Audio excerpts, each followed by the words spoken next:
देखिए आज प्राचीन भारत के इतिहास एशियन हिस्ट्री ऑफ इंडिया में कल हमने चंद्रगुप्त द्वितीय के दरबार में जो है नवरत्न के बारे में बताए थे। जो नवरत्न आते थे चंद्रगुप्त द्वितीय के बाद जो है गुप्त वंश का शासक चंद्रगुप्त द्वितीय के बाद गुप्त वंश का संस्थापक कौन था? कुमारगुप्त है। कौन थे? कुमारगुप्त। कुमारगुप्त के बाद गुप्त वंश का शासक स्कंदगुप्त बना और गुप्त वंश का अंतिम शासक जो है स्कंदगुप्त को माना जाता है। आज आप बताएंगे हम कि चंद्रगुप्त द्वितीय का प्रशासन कैसे था। चंद्रगुप्त द्वितीय का प्रशासन चंद्रगुप्त द्वितीय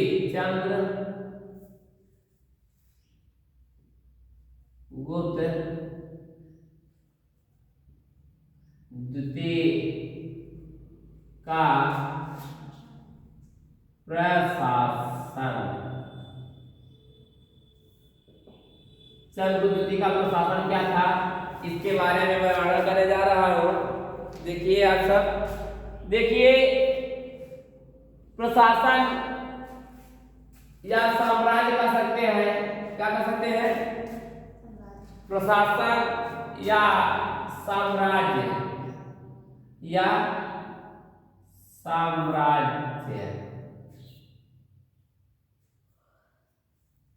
प्रशासन या साम्राज्य। अब देखिए जो साम्राज्य था, साम्राज्य जो है देश में विभक्त था। साम्राज्य कितने विभक्त था? साम्राज्य देश में विभक्त था। साम्राज्य जो था वह विभक्त था, देश में विभक्त था। देश जो था जिसे कहते हैं देश या प्रांत भी कह सकते हैं। देश या क्या प्रांत। प्रांत जो था, प्रांत हमारा विषय में विभक्त था। इसमें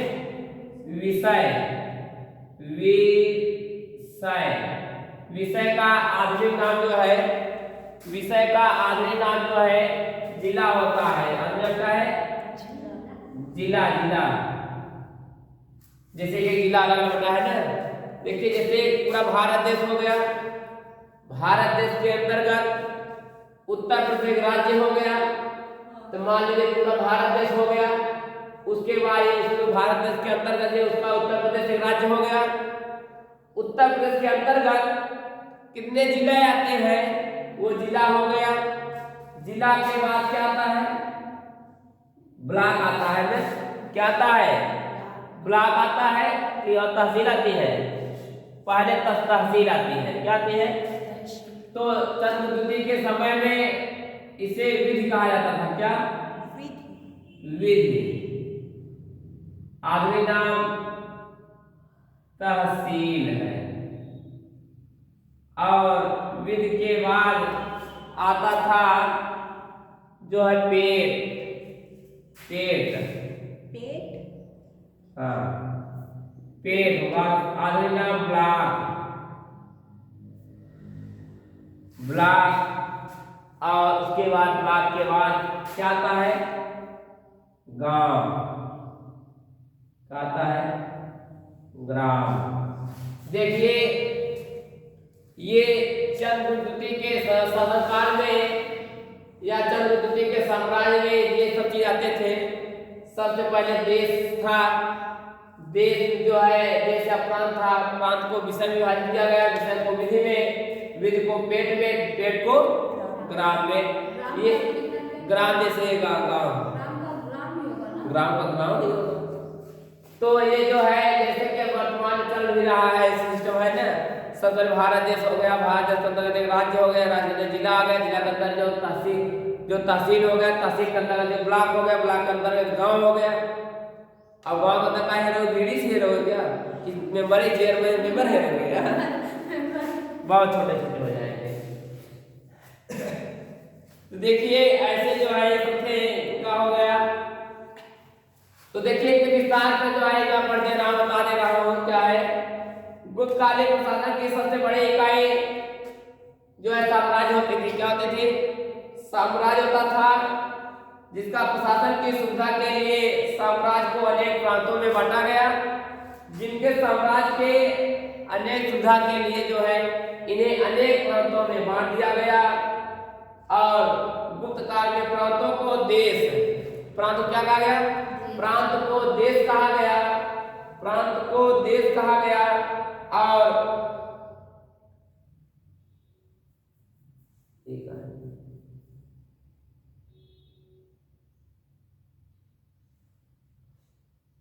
अच्छा, प्रांत को देश कहा गया। और प्रांतों पर शासन करने वाले अधिकारी को, प्रांतों पर शासन करने वाले अधिकारी को क्या कहा जाता था? प्रांतों पर शासन करने वाले अधिकारी को उपरिक कहा जाता था। क्या कहा जाता था? उपरिक, उपरिक। हाँ, प्रांतों पर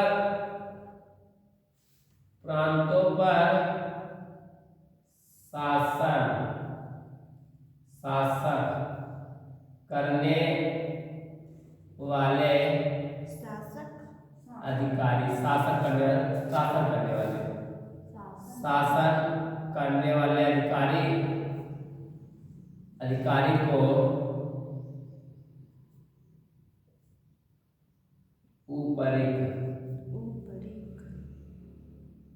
कहा जाता था। उपरिक कहा जाता था। प्रांतों से छोटी इकाई या शुल्क का विभाजन अनेक जिलों में होता था। प्रांतों से छोटा जो जिला होता था, विषय, जिसे हम लोग विषय कहते हैं, जिला होता था। और जिसका जो जिला होता था, जिसे विषय कहा जाता था। और इसका प्रधान अधिकारी विषयपति होता था। जो विषय का प्रधान अधिकारी होता था, क्या? प्रधान अधिकारी विषयपति होता था।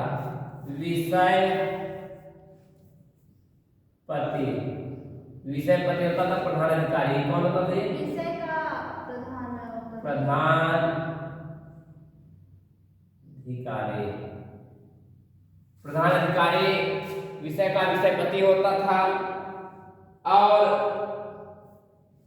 जिसका विषयपति होता था, अनेक तहसीलों में विभाजित था। विषय जो है अनेक तहसील, जिला जो है अनेक तहसील में विभाजित था। अनेक तहसील में विभाजित था, जिसे विधि कहा जाता था। क्या कहा जाता था? जिसे हम लोग क्या कहते हैं? विधि कहा जाता था। विधि जो है, विधि तहसील जो है विधि कहा जाता था। तथा तहसील जो है, तहसील पेट में विभाजित था। कितने? तहसील पेट या ब्लॉक जिसे कहते हैं, तहसील पेट में विभाजित था, जो कई ग्रामों का एक समूह होता था। ये तहसील जो है हर राज्य में, मतलब जिला में हर अलग अलग रहता है। हर जिले में, जैसे कि हड़िया जिला अलग है, हड़िया में अलग तहसील है, हड़िया खड़िया है, अपने यहाँ फूलपुर है, हर जगह का अलग अलग है। तो देखिए, तहसील के बाद पेट होता था। पेट में जो है कई ग्रामों का समूह को पेट कहते थे, ब्लॉक कहते थे। ठीक। और जिसका प्रमुख ब्लॉक प्रमुख होता है, क्या होता है? जिसका प्रमुख ब्लॉक प्रमुख होता है। और ब्लॉक के बाद पेट के बाद आता है ग्राम। और समूह होता तथा प्रशासन की सबसे छोटी इकाई ग्राम होती थी। प्रशासन की सबसे छोटी इकाई क्या होती है? ग्राम होती है, जो एक प्रधान के रूप में कही जाती है। देखिए, उसके बाद गुप्तकालीन कला और साहित्य। गुप्तकालीन कला और साहित्य कैसा था? गुप्त काल में कला कैसे बनाई है, कैसे कला थे, कैसे साहित्य कैसे थे, हेडिंग बना लीजिए यहाँ। गुप्त कालीन कला और साहित्य। गुप्तकालीन कला और साहित्य। देखिए गुप्त काल में कला कैसी कैसी कलाएं थी। गुप्त काल में कला और साहित्य के क्षेत्र में अभूतपूर्व क्या हुए, प्रगति हुई, एकाएक परिवर्तन आया। गुप्त कालीन कला और साहित्य में क्या हुआ, एकाएक अभूतपूर्व परिवर्तन, एकाएक परिवर्तन आया। और इसलिए गुप्त कालीन या गुप्त काल को भारतीय इतिहास में स्वर्ण काल के नाम से जाना जाता है। गुप्त कालीन कला साहित्य को स्वर्ण काल के नाम से भी जाना जाता है। किस काल के, स्वर्ण काल के नाम से भी जाना जाता है। किस काल के यार, स्वर्ण काल, स्वर्ण काल के नाम से जाना जाता था। गुप्तकालीन कला साहित्य को स्वर्ण काल के नाम से जाना जाता था। इसलिए स्वर्ण काल के नाम से जाना जाता था, इसलिए कि इसी काल में जो कला और साहित्य में आमूल-चूल परिवर्तन आया, एकाएक परिवर्तन आया, एकाएक परिवर्तन का बहुत तेजी से बदलाव आ गया, इसलिए स्वर्ण काल के नाम से जाना जाता है। इस प्रकार के हमारे प्रधानमंत्री नरेंद्र मोदी जी ने कहा कि अब जो है ये जो इसके बारे में गणतंत्र दिवस मनाया गया था, बताया कि 75वां गणतंत्र दिवस जो है ये कौन सा दिवस मनाया जाएगा, गणतंत्र। क्या कहते हैं उसके यार, या कसम महाकुंभ बारे में बता सकते हो, जो महाकुंभ लगा क्या, महाकुंभ भव्य महाकुंभ होगा। और इस महाकुंभ में जो मरेगा उसे डायरेक्ट स्वर्ग मिलेगा, डायरेक्ट स्वर्ग पहुंच जाएगा। उस स्वर्ग की उसे नर्क भोगना ही नहीं पड़ेगा। जो नर्क में जो गया, जो समुद्र जो संगम नहाने गया महाकुंभ में, कितना भी पाप किया था, जो डूबकर मर गया, जो दबकर मर गया, उसे स्वर्ग मिल गया। हमारे यहाँ हमारे भारत में जो है बहुत विद्वान पंडित बता रहे हैं, जैसे कि बागेश्वर वाले धीरेन्द्र शास्त्री थे। बागेश्वर धीरेन्द्र शास्त्री ने अभी एक रैली निकाले थे हिंदू राष्ट्र बना, सनातन धर्म हिंदू राष्ट्र बनाने के लिए। सोचिए वे हिंदू राष्ट्र बना रहे हैं, अपने आप में देख रहे हैं कि हिंदू राष्ट्र बनने में कितना समय लगा। क्या हिंदू खतरे में है? हिंदू खतरे में कहां से है, जब सब पूरा हिंदू 80-90% हिंदू है और 20% हट जाते हैं, तो हिंदू खतरे में कहां से हो गए। और अभी बिहार में कैसे कहते, बिहार के पागलों आप सब क्या चाहते हो, आप बताइए, कोई बात हुई, बिहार के पागलों बता रहे हैं। ये तो इतिहास के पन्ने में लिखे जाएंगे, आने वाले समय में इतिहास के पन्ने में पढ़ा जाएगा कि आने वाले समय भारत में कोई ऐसे व्यक्ति थे जिन्होंने एक दूसरे को आपस में लड़ाने का काम कर रहे थे, लड़ा करके अपना स्वार्थ सिद्ध कर रहे थे। ये सब पूरा आने वाले समय में आज 25-30 साल बाद देखोगे इतिहास लिखा जाएगा। तो अगर कहा जाएगा भारत देश अपना लड़ाकर हिंदू मुस्लिम अगर लड़ाई हुई, किसी धर्म से लड़ाई हुई, तो जान लीजिए कि इन लोग का नाम जरूर आएगा। ये लोग का नाम सबसे आगे आएगा कि लड़ाने में सबसे आगे इन लोग का हाथ था। जिस प्रकार भारत पाकिस्तान बंटवारा होने में हिंदू मुस्लिम कहने लगे तो कुछ लोग कहने हमारा देश अलग अलग कर दीजिए, हिंदू का हमारा अलग कर दीजिए। उसी प्रकार जब हिंदू और किसी धर्म में लड़ाई होगी तो सबसे पहले इन्हीं लोग का नाम आएगा जो महान योद्धा हमारे भारत में है, जो पर्ची निकालने का काम करते हैं, पर्ची निकाल बताते हैं आप भविष्य क्या होने वाला है। अपने घर का भविष्य नहीं बता पा रहे हैं, दूसरे घर भविष्य चले गए हैं, अपने सिस्टर सारी नहीं देख पा रहे, कहाँ ब्राह्मण एक हिंदू होकर के एक मुस्लिम के यहाँ शादी कर रहे हैं, नहीं देख पा रहे हैं, दूसरे बता दे रहे हैं कैसे है ऐसे है। तो ऐसे तमाम तरह के हैं, ये लोग इतिहास के पन्ने में लिखे जाएंगे, इतिहास लोग पढ़ा जाएगा। आने वाले 25-30 साल बाद जो है हमारे यहाँ के लड़के उसको पढ़ेंगे तब। ये चीजें हैं। तो ये देखिए गुप्तकालीन कला और साहित्य जो है इसमें बहुत एकाएक परिवर्तन आया, जैसे स्वर्ण काल के नाम से भी जाना जाने लगा। और इस समय जो है मंदिर जो है नगर शैली उत्तर भारत, दक्षिण शैली दक्षिण भारत, बेहतर शैली जो है उत्तर दक्षिण के बीच में बना हुआ था। मंदिर भी उस समय जो है गुप्त काल में जो है मंदिरों का निर्माण हुआ था। तीन प्रकार के मंदिर थे, उत्तर भारत में, दक्षिण भारत में और उत्तर दक्षिण के बीच में। और किससे बने थे? जो उत्तर भारत में बना था नागर शैली का बना हुआ था। किस शैली बना था? देखिए मंदिर बना दे रहे हैं। जो मंदिर का निर्माण जो हुआ था तो तीन जगह तीन प्रकार से किया गया था। पहला प्रकार था उसका नागर शैली। नागर शैली ये उत्तर भारत में इस प्रकार के मंदिर बने थे। उत्तर भारत में जितने भी मंदिर बने थे नागर शैली से बनी हुई थी। नागर पत्थर होता है, उस पत्थर से तैयार किया गया मूर्ति बनी हुई थी। उसके बाद नागर शैली के बाद आता है द्रविड़ शैली।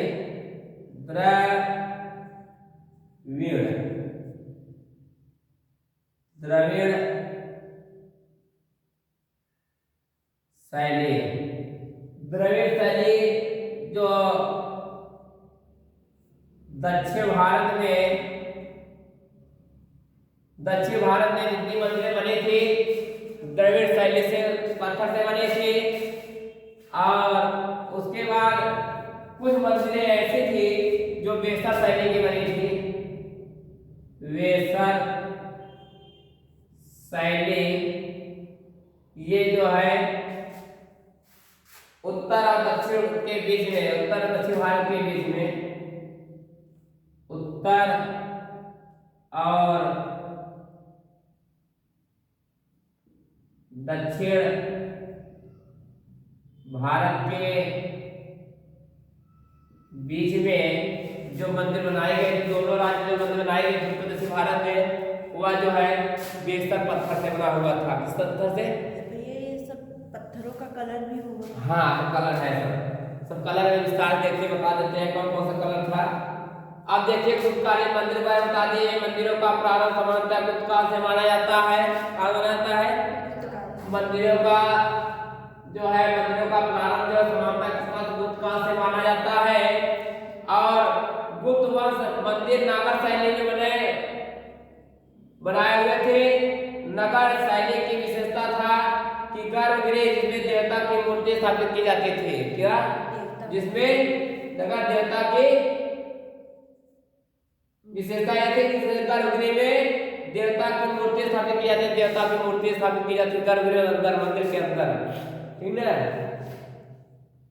और गुप्तकालीन प्रमुख मंदिर निम्नलिखित है। देवगढ़ का दशावतार। क्या? देवगढ़ का दशावतार।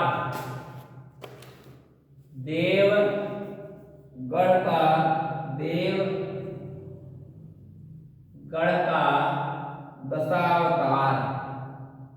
दशावतार।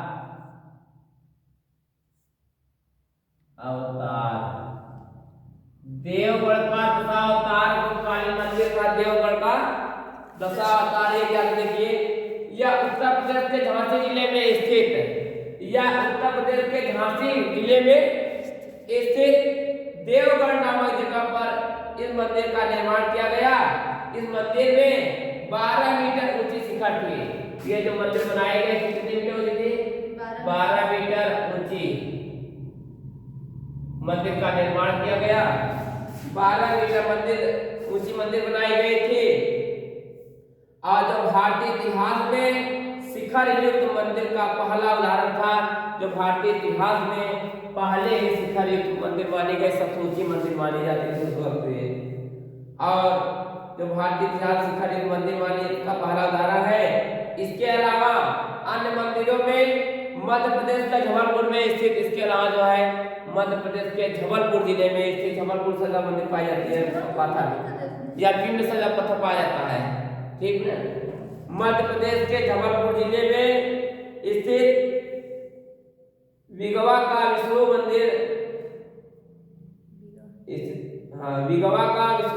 स्थित मध्य प्रदेश के नागौद में स्थित भूमरा का शिव मंदिर, उत्तर प्रदेश के कानपुर जिले में स्थित भीमर गांव का मंदिर। यह मंदिर केवल ईंटों से निर्मित है, जबकि गुप्तकालीन मंदिर सामान्यतः ईंटों और पत्थरों दोनों से बनाए गए हैं। ये जो सिर्फ ईंटों से बना ये सब ईंट और पत्थर दोनों से मिलकर बने हैं। और ये देवघर सब ईंट पत्थर मिल बने हैं। अब जो वर्तमान में मंदिर बनाए जा रहे हैं ईंटों से बनाए जा, पत्थर नहीं बनाए जा रहे हैं। जैसे कोई कहा कि अयोध्या का राम मंदिर जो बना है, जहाँ पे भगवान राम अभी जो है अभी भी आए 2 साल पहले जो है अयोध्या में प्रवेश किए, और उनको आदमी ने उठा के ले आया वहाँ पे भगवान को ले स्थापित कर दिए।